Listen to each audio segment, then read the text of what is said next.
नमस्कार, Byju's exam prep IAS Hindi में आप सभी का स्वागत है। और आज हम 9 नवंबर के प्रमुख समाचारों पर आधारित कुछ प्रश्नों पर चर्चा करने वाले हैं। तो आइए शुरू करते हैं आज का डेली क्विज। आज के प्रश्नों पर चर्चा करने से पहले एक महत्वपूर्ण सूचना आप सभी के लिए है। आप सभी को ध्यान रखना है कि आज यानी कि बुधवार को रात के 8 बजे से हमारे यूट्यूब चैनल पर हमारे साप्ताहिक अंतर्राष्ट्रीय संबंध के अगले सत्र का प्रसारण किया जाएगा। तो आप सभी को ये टाइमिंग याद रखनी है ताकि आप इस सत्र को ज्वाइन कर सकें। आइए अब आज के प्रश्नों पर चर्चा कर लेते हैं। यहाँ पर क्वेश्चन नंबर 1 है, भारत के अंतरिक्ष कार्यक्रम के संबंध में निम्नलिखित कथनों पर विचार कीजिए। और यहाँ पर आपको 3 कथन दिए गए हैं और आपसे पूछा जा रहा है सही कूट का चयन कीजिए। यहाँ पर पहला कथन है, भारत में अभी तक निजी क्षेत्र द्वारा विकसित उपग्रह प्रक्षेपण यान का उपयोग नहीं किया गया है। तो यहाँ पर हम बात कर रहे हैं भारत के अंतरिक्ष कार्यक्रम को लेकर के। और आप सभी को ध्यान रखना है कि जो भी प्रक्षेपण यान उपग्रहों को छोड़ने के लिए विकसित किया गया है या फिर उपयोग किया जा रहा है, वो सारे के सारे जो प्रक्षेपण यान हैं वह इसरो के द्वारा बनाए गए हैं। अभी तक कोई भी निजी क्षेत्र की कंपनी के द्वारा विकसित उपग्रह प्रक्षेपण यान का उपयोग यहाँ पर भारत में नहीं किया जा रहा है। यानी कि यहाँ पर जो पहला कथन है वह पूरी तरीके से सही है। इससे जुड़ा हुआ जो न्यूज़ है उसके अगर हेडलाइन को भी आप पढ़ते हैं तो यहाँ पर आपको समझ में आ जाएगा कि यहाँ पर जो पहला कथन है वो सही है। इसका हेडलाइन है, India's first private launch vehicle all set for maiden flight. तो इसके आधार पर अगर देखा जाए तो यहाँ पर पहला कथन सही है। आइए देख लेते हैं दूसरे कथन को। दूसरा कथन है, इसरो ने अतीत में अपने स्वयं के प्रक्षेपण यान का उपयोग करके निजी उपग्रहों को लॉन्च किया है। तो आप सभी जानते हैं ये कथन भी पूरी तरीके से सही है। ये जो न्यूज़ है उसमें भी इस बात को लेकर के चर्चा किया गया है। यानी कि यहाँ पर जो दूसरा कथन है वह पूरी तरीके से सही है। आइए देख लेते हैं तीसरे कथन को। तीसरा कथन है, इसरो ने छात्रों द्वारा बनाए गए कई उपग्रह भी लॉन्च किए हैं। तो आप सभी जानते हैं कि इसरो के द्वारा बहुत सारे ऐसे उपग्रह भी लॉन्च किए जाते हैं जो कि छात्रों के द्वारा बनाए गए हैं। यानी कि यहाँ पर तीसरा कथन भी पूरी तरीके से सही है। और इसके आधार पर अगर देखा जाए तो क्वेश्चन नंबर 1 का आंसर होगा आपका ऑप्शन नंबर डी। यहाँ पर तीनों के तीनों कथन सही हैं। तो इससे जुड़े हुए न्यूज़ को भी आप लोग जरूर ध्यान से पढ़ेंगे, बहुत ही इंपॉर्टेंट न्यूज़ है ये। यहाँ पर आपको इस मिशन के नाम को ध्यान में रखना है जिसका नाम है प्रारंभ।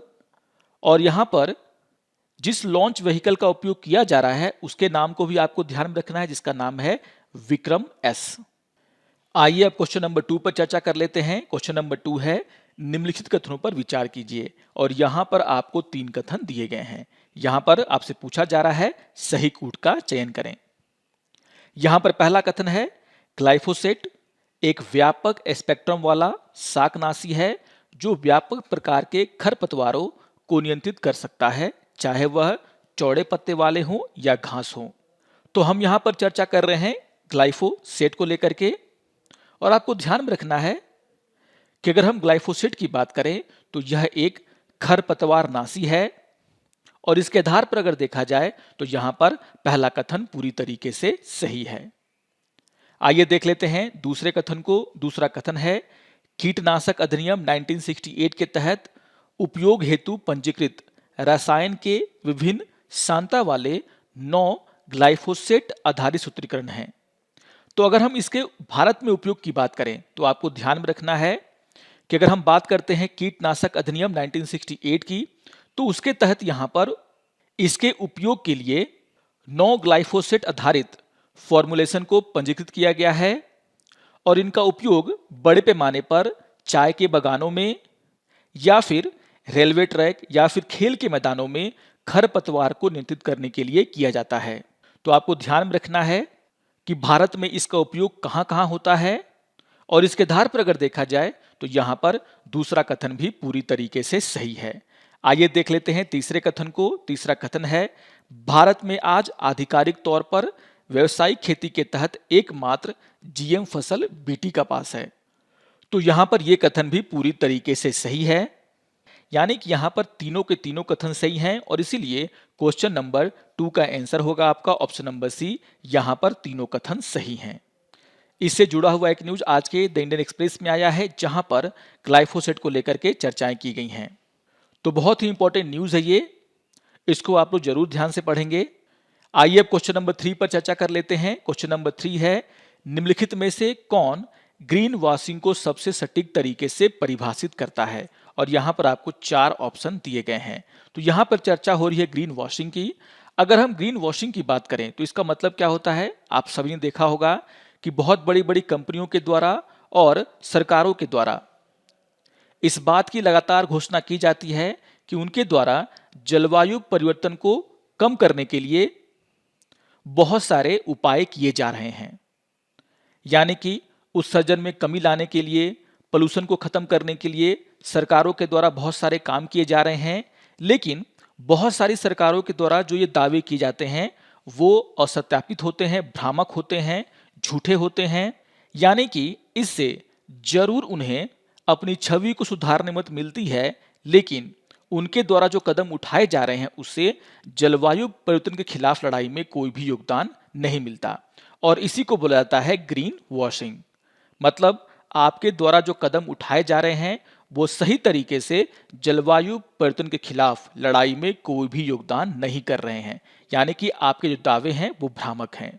और इसके आधार पर अगर देखा जाए तो यहाँ पर जो ऑप्शन नंबर ए है जिसमें कहा गया है जलवायु परिवर्तन के मोर्चे पर हो रही प्रगति की झूठी तस्वीर प्रस्तुत करना ग्रीन वॉशिंग को सबसे सही तरीके से परिभाषित कर रहा है। यानी कि क्वेश्चन नंबर 3 का आंसर होगा आपका ऑप्शन नंबर ए। तो बहुत ही इंपॉर्टेंट वर्ड है ये, जिसको कि आपको ध्यान से याद कर लेना है।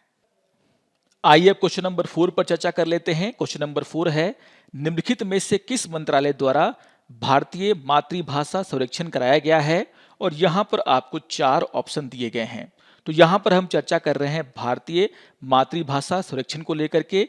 इससे जुड़ा हुआ जो न्यूज है आज के द इंडियन एक्सप्रेस और द हिंदू में आया है, जहां पर मदर टंग सर्वे को लेकर के चर्चा की गई है। और आपको ध्यान में रखना है कि यह जो मदर टंग सर्वे है वह होम मिनिस्ट्री के द्वारा यानी कि गृह मंत्रालय के द्वारा कराया गया है।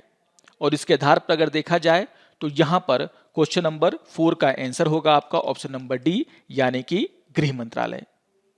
तो बहुत ही इंपॉर्टेंट न्यूज ये भी है, इसको भी आप लोग जरूर रिवाइज करेंगे। इससे जुड़ा हुआ जो न्यूज आया है उसको भी आपको जरूर ध्यान से पढ़ना है। कुछ बहुत ही महत्वपूर्ण जानकारियां जो है यहाँ पर दी गई हैं।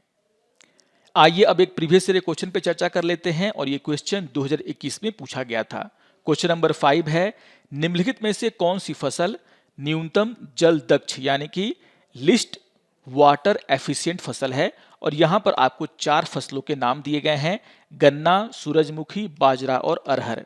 अगर हम सबसे न्यूनतम जल दक्ष फसल की बात करें तो यहां पर जो नाम दिए गए हैं उनमें जो सबसे कम वाटर एफिशिएंट फसल है वो फसल है गन्ना। अगर हम गन्ने को उगाने के लिए पानी की आवश्यकता की बात करें तो आप यहां पर देख सकते हैं कि इसके पानी की जो आवश्यकता है वह 1800 से 2200 मिलीमीटर कुल उगाने की अवधि है, जो दिए गए कथनों में से सबसे अधिक है। अगर हम सूरजमुखी की बात करें तो उसको पानी की आवश्यकता जो है वो मात्र 672.4 mm है, जबकि बाजरा के लिए जो पानी की आवश्यकता है वह 350 mm कुल उगाने की अवधि है। और अगर हम लाल चना की बात करें तो यहाँ पर उसे जो है 250 से 400 mm कुल उगाने की अवधि पानी का जरूरत होता है। तो इसके आधार पर अगर देखा जाए तो यहाँ पर क्वेश्चन नंबर 5 का आंसर होगा आपका ऑप्शन नंबर ए यानी कि गन्ना। आइए अब आज के तथ्य के ऊपर चर्चा कर लेते हैं और आज हम चर्चा करने वाले हैं नोटा के ऊपर। इसको लेकर के एक बहुत ही इंपॉर्टेंट डेटा द हिंदू समाचार पत्र में आया है। अगर हम नोटा की बात करें या फिर नॉन ऑफ द एबव की बात करें तो आप सभी जानते हैं कि जो ईवीएम मशीन है उसमें सबसे अंतिम में नोटा का ऑप्शन भी मतदाताओं को दिया जाता है। और यहां पर जो नोटा का ऑप्शन है वह एक तरीके से मतदाता को आधिकारिक तौर पर सभी उम्मीदवारों को अस्वीकृत करने का अधिकार देता है, उन्हें सक्षम बनाता है। अगर कोई मतदाता नोटा बटन दबाता है तो यहां पर यह समझा जाता है कि मतदाता के द्वारा किसी भी पार्टी को वोट देने के लिए नहीं चुना गया है। आपको ध्यान में रखना है कि 27 सितंबर 2013 को सर्वोच्च न्यायालय के द्वारा चुनाव में नोटा यानी कि none of the above vote को दर्ज करने का अधिकार लागू करने के लिए कहा गया था। और इसको लेकर के सर्वोच्च न्यायालय ने चुनाव आयोग को यह आदेश दिया था कि वह इलेक्ट्रॉनिक वोटिंग मशीन में नोटा के बटन को शामिल करें, जिसको मानते हुए चुनाव आयोग के द्वारा इलेक्ट्रॉनिक वोटिंग मशीन में नोटा का ऑप्शन दिया गया। तो इन सभी बातों को आपको ध्यान में रखना है, क्योंकि जो महाराष्ट्र में उपचुनाव हुए थे वहां पर जो नोटा का प्रतिशत है वो काफी बढ़ गया था, और बहुत सारे ऐसे विधानसभा के चुनाव भी हुए हैं जहां पर नोटा को जो है काफी तवज्जो दी जा रही है, उसका प्रतिशत बढ़ता जा रहा है। तो इंपॉर्टेंट न्यूज है ये, इसको भी आप लोग जरूर ध्यान में रखेंगे। तो आशा करता हूं कि आप सभी को आज का ये डेली क्विज पसंद आया होगा। सारे क्वेश्चंस इंपॉर्टेंट हैं, इनको आप लोग जरूर रिवाइज करेंगे। इनसे जुड़े हुए जो न्यूज हैं उनको आप लोग रिवाइज करेंगे। और अगर आज का वीडियो आपको अच्छा लगे तो आप जरूर इसको लाइक करें, शेयर करें और दूसरों को भी सब्सक्राइब करने के लिए प्रेरित करें। तो मिलते हैं डेली क्विज के अगले अंक में, तब तक के लिए नमस्कार और धन्यवाद।